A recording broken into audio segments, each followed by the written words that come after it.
I am Batman. I mean, Average Sniper.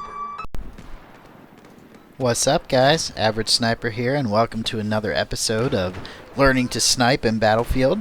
This will be a Battlefield 4 gameplay, but everything I'm saying is also going to apply to Battlefield Hardline as well. Nice little triple kill with the RGO impact grenade there. Had to record that. You just gotta record it when you kill 3 or more people with a grenade throw in this game.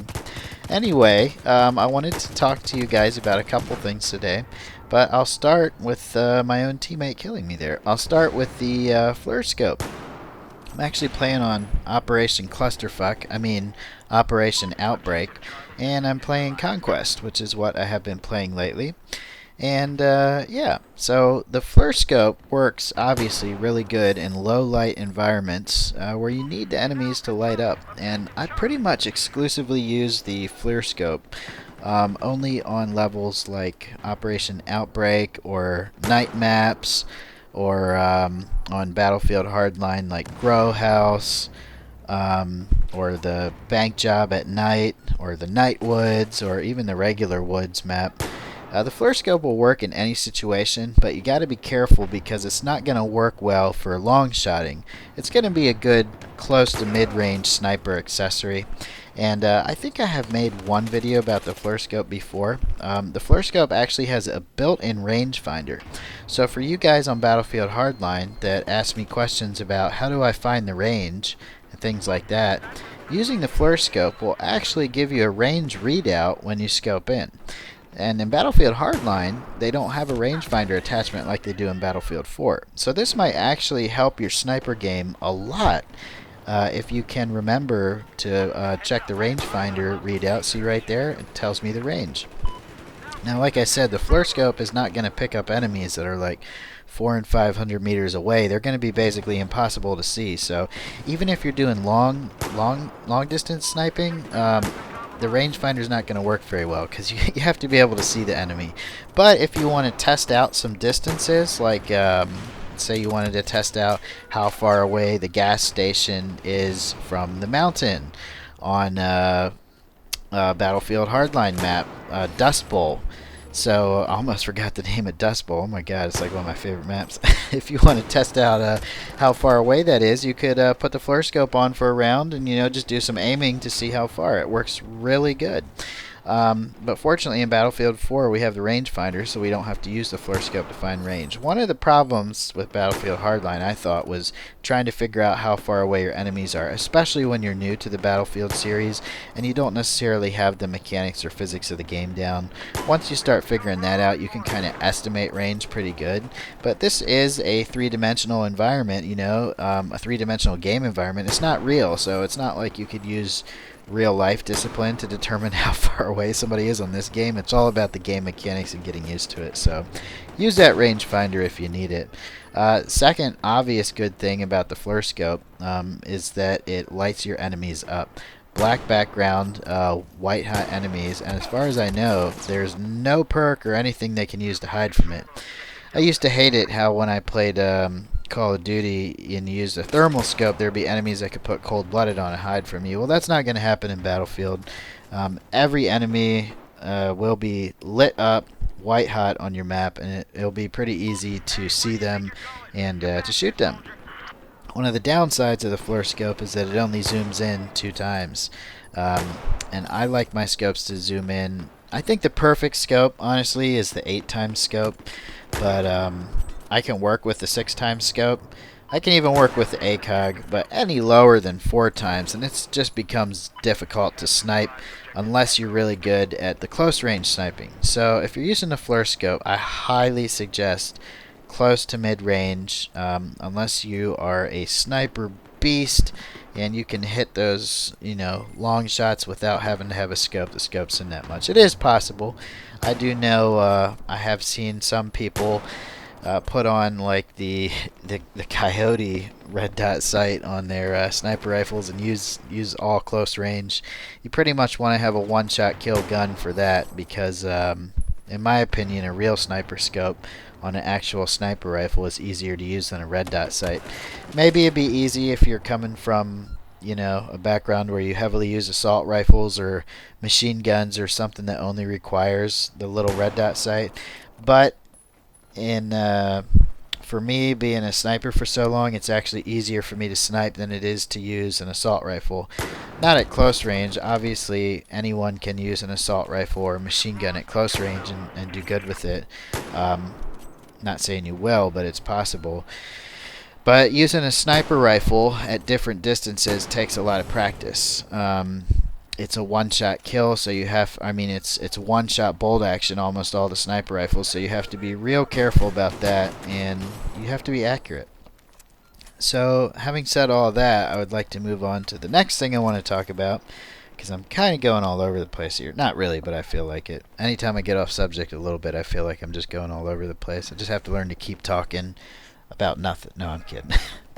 The second thing I want to talk about is why I haven't been playing too much Battlefield Hardline lately. And I know I mentioned in another video that I am going for rank 140, which is the top rank in Battlefield 4. I have been having so much fun playing hardcore in Battlefield, and I've got a lot of questions from people. Well, not a lot, but a couple people have asked why I like to play hardcore, and that is for the one-shot sniper kills. You know, I am not a fan of being forced to go for the headshots.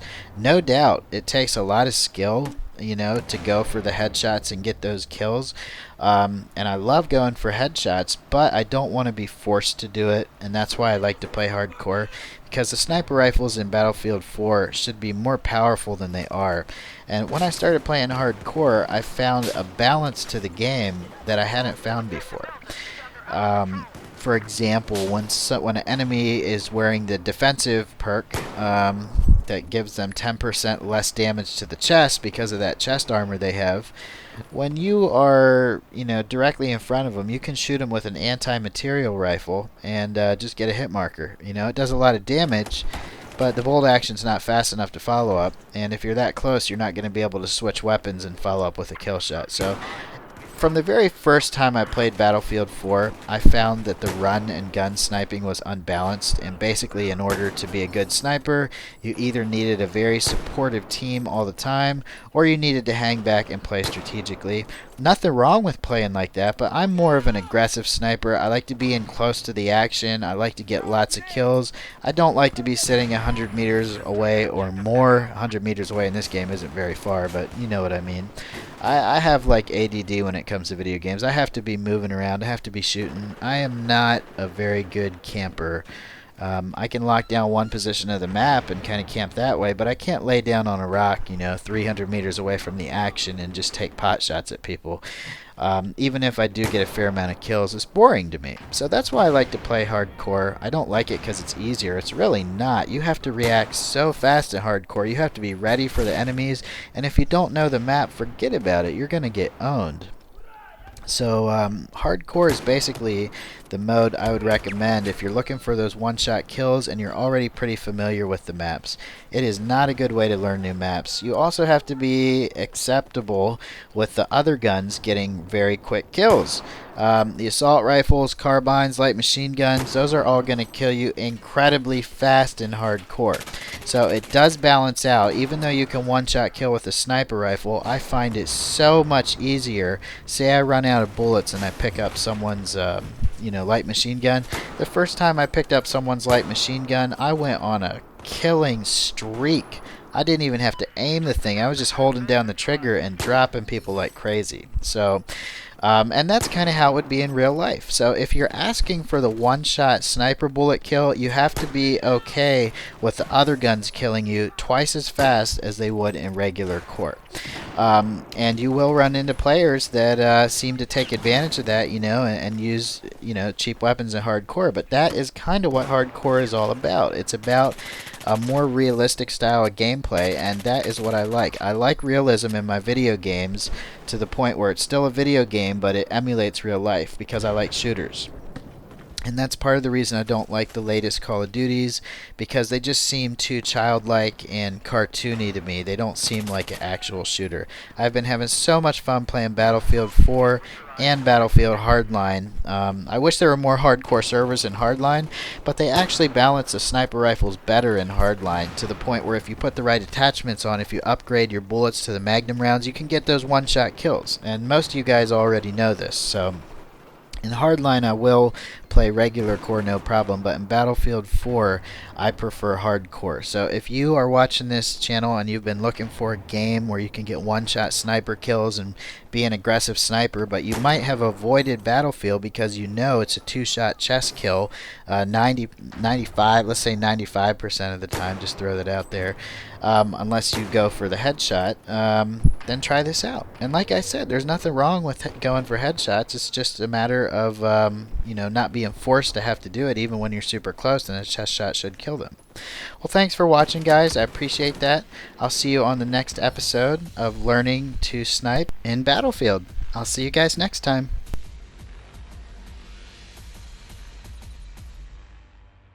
Oh, and I just found out my sister started her own YouTube channel not too long ago, and it's not about gaming, but she is following in my footsteps. I feel so proud.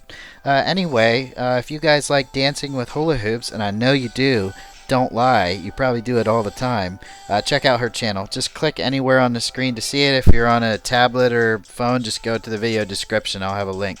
Thanks, guys.